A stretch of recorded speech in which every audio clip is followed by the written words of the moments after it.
Hi, today I want to talk about apples.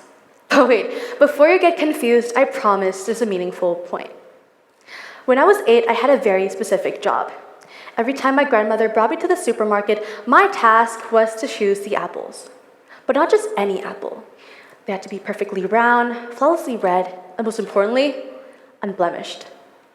My grandmother was a perfectionist, so just a tiny bruise or single mark on the apple, and it was out.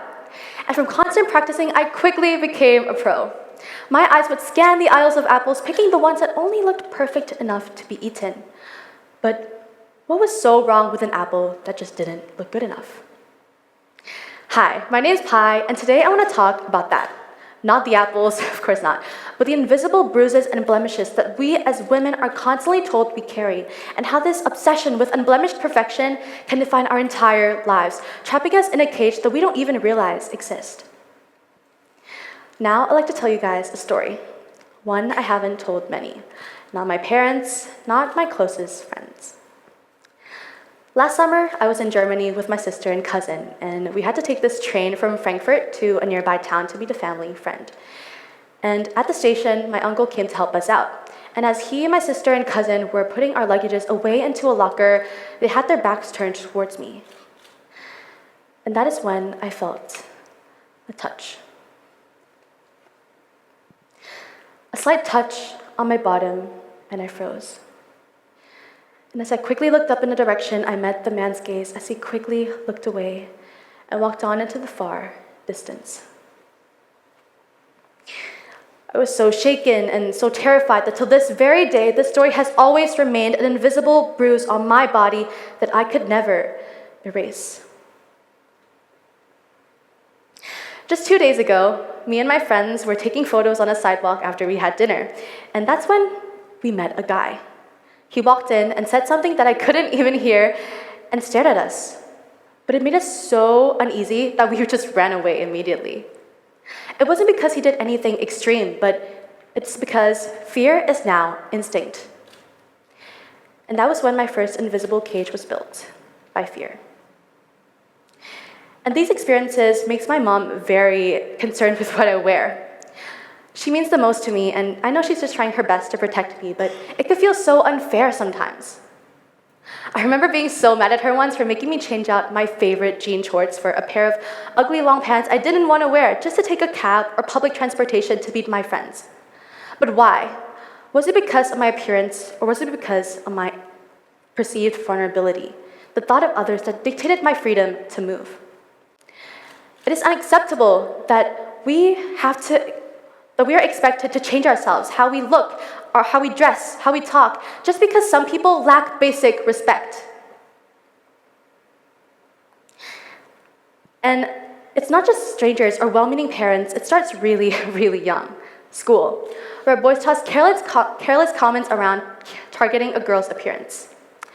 Fat, ugly, skinny, the words just keep getting more and more creative.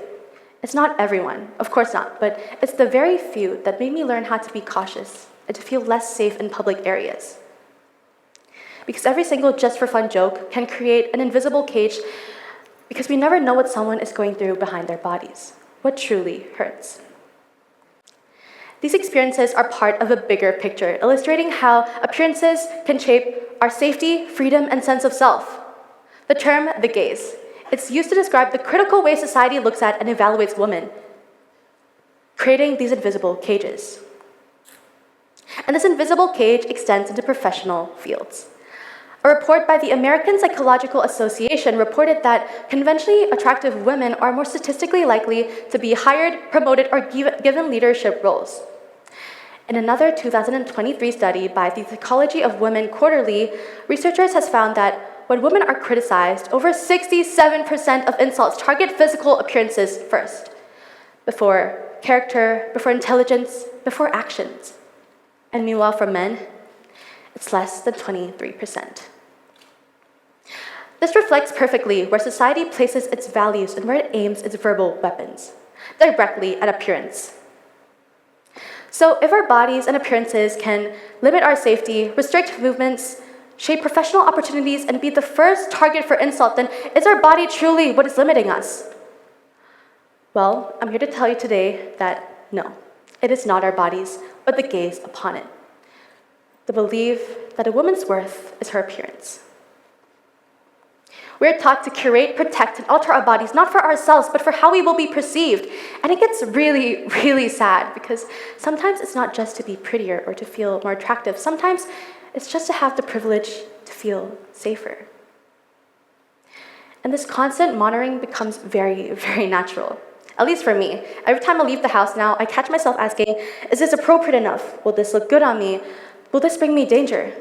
The way we eat, walk, talk, dress, every movement is judged. I'm even taught recently not to talk too nicely to strangers because who knows what their intentions are, right? Well, this is my invisible cage, built by judgment, fear, and the exhausting weight of something so temporary and as superficial as appearance. I stand here today in long sleeves and long pants. I am conscious of how I present myself, of the space I take up. For the longest time, I've avoided tank tops and sleeveless shirts because I didn't like the way my arms looked.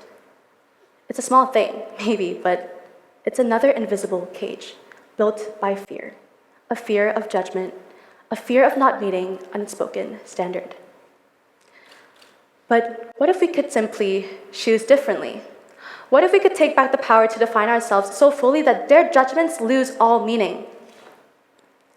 My body is not a piece of art for public approval. It is not a costume I wear to please others. It is simply mine. And the only person who will get to define its worth is me. Do you guys remember the apples I mentioned in the beginning? The ones my grandmother insisted were perfect?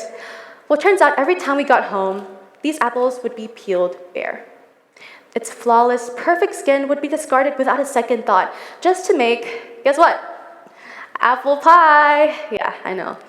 Her focus on the flawless skin was so meaningless compared to the apple's true purpose, the real sweetness, the true value that was always on the inside.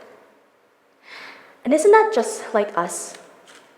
We spend so much time chasing external perfection, being judged on our skin, while we often neglect the incredible person beneath. The surprise isn't that our bodies limit us, it's that we've allowed ourselves to believe that the peel is more important than the fruit. So no matter if you're a boy or a girl, I want you to stop judging the peel and start savoring the sweet apple within.